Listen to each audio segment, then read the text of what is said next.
अभी आप सामने एक कुंडली देख रहे हैं। इनकी डेट ऑफ बर्थ है 9 जुलाई 1999, रात को 9:25 PM, रायज़न, मध्य प्रदेश। चलिए आज इनकी कुंडली एनालिसिस करेंगे। और इनका जो सवाल है, माइंड में हमेशा कन्फ्यूजन चल रहा है, लाइफ में क्या करेंगे क्या नहीं, उस सारी चीज़ों में कहीं ना कहीं थोड़ी सी उनमें क्लैरिटी नहीं है।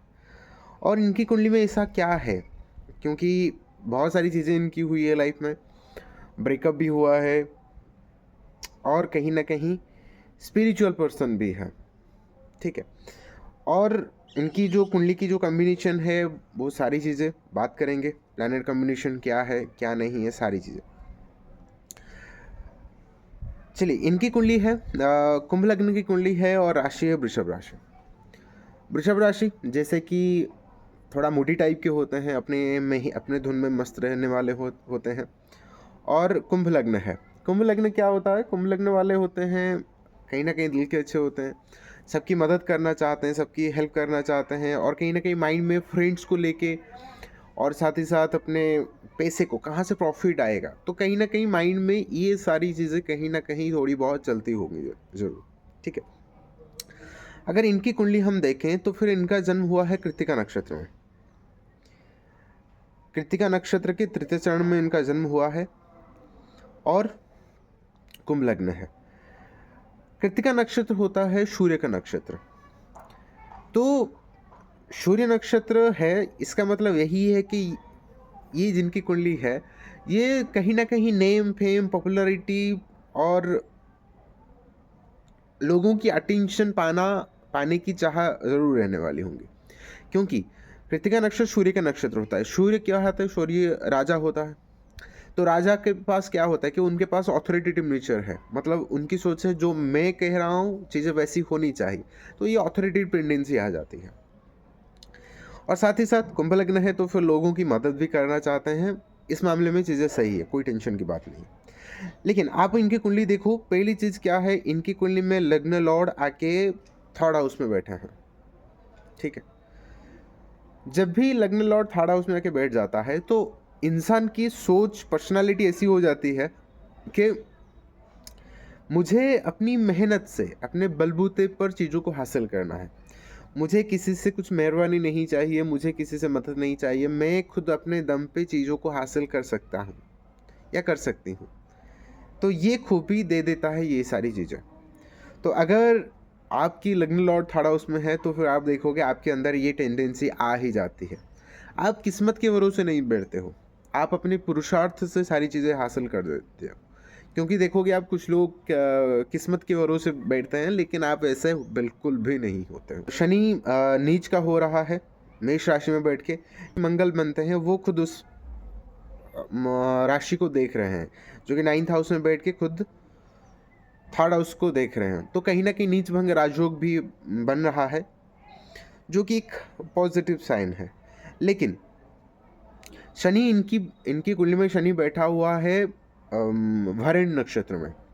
तो भरणी नक्षत्र ऐसा नक्षत्र है जहाँ पर आपके अंदर क्या होता है, जब भी कुछ गलत होता है, क्योंकि शनि न्याय के देवता हैं, और जो भरणी नक्षत्र है उनके जो लॉर्ड है यम यम है।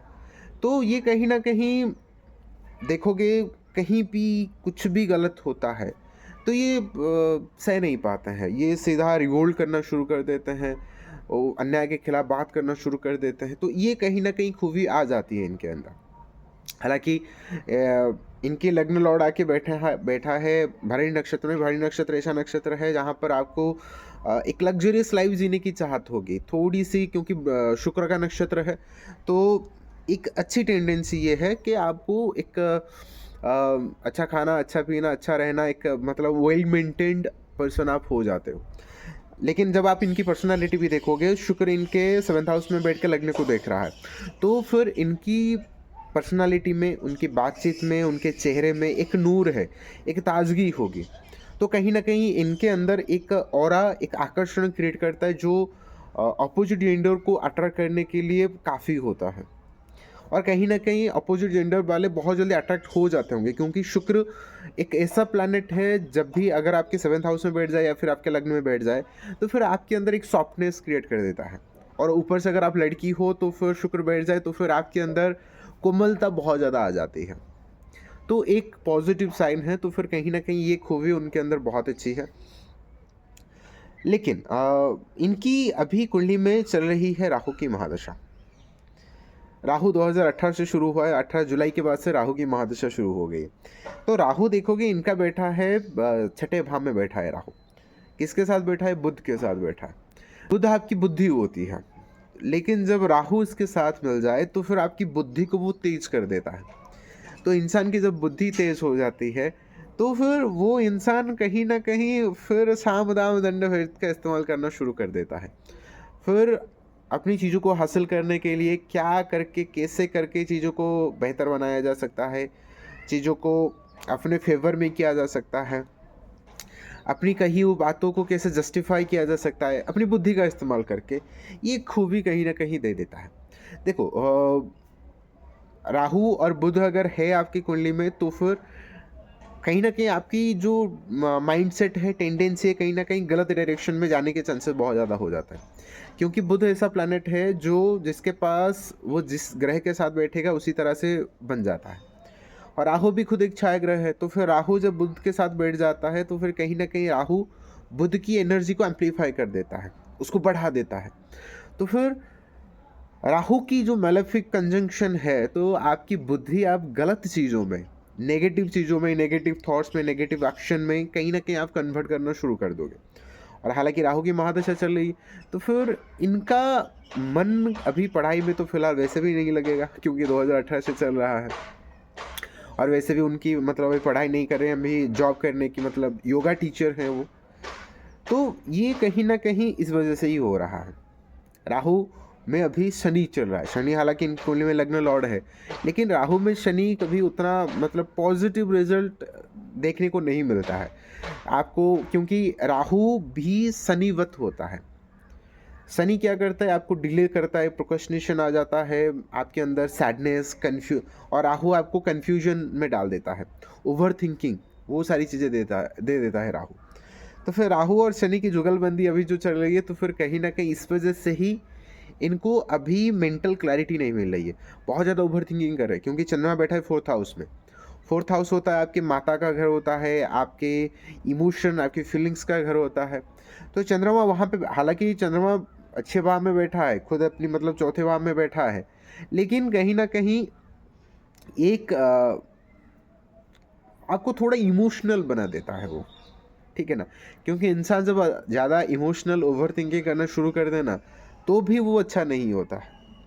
तो हालाँकि कहीं न कहीं राहु और शनि की मैलेफिक इम्पैक्ट की वजह से, महादशा अंतर्दशा की वजह से कहीं न कहीं चीज़ें थोड़ी-सी डिस्टर्बेंस चल रही है। लेकिन अगर आप इनकी D9 देखोगे, तो D9 में चंद्रमा बैठा है कुंभ राशि में, तो कहीं न कहीं लोगों की मदद करना चाहते हैं, सबकी भलाई करना चाहते हैं, तो ये टेंडेंसी कहीं न कहीं आ जाती है। और थोड़ा-सा प्रॉफ़िट, पैसे को लेके कहीं न कहीं माइंडसेट इनका चलता रहता होगा हमेशा।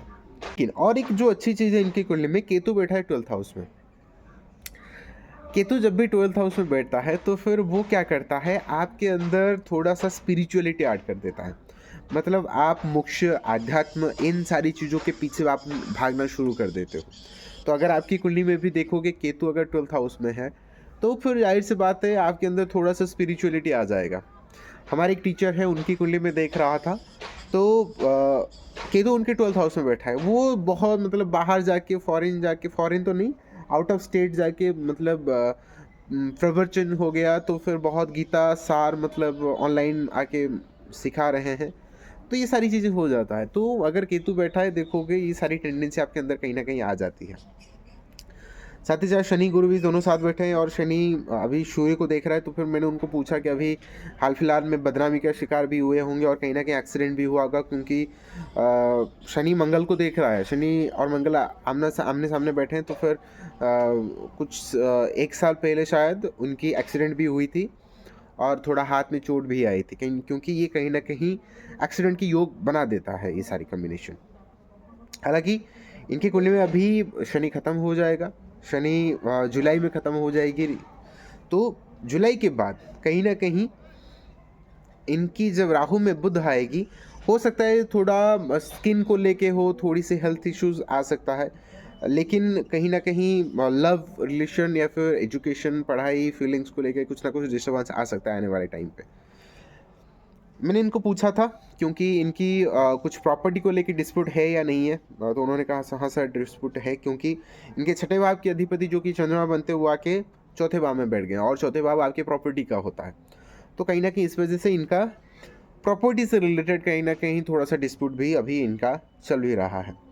सूर्य पंचम भाव में बैठा है, हालाँकि बहुत अच्छा है, लेकिन कुछ मामलों में चीज़ें खराब कर देता है, जैसे कि आपके पेट के मामले में थोड़ा डिस्टर्बेंस या फिर बच्चा होने में थोड़ी-सी डिस्टर्बेंस वो कहीं न कहीं क्रिएट कर ही देता है।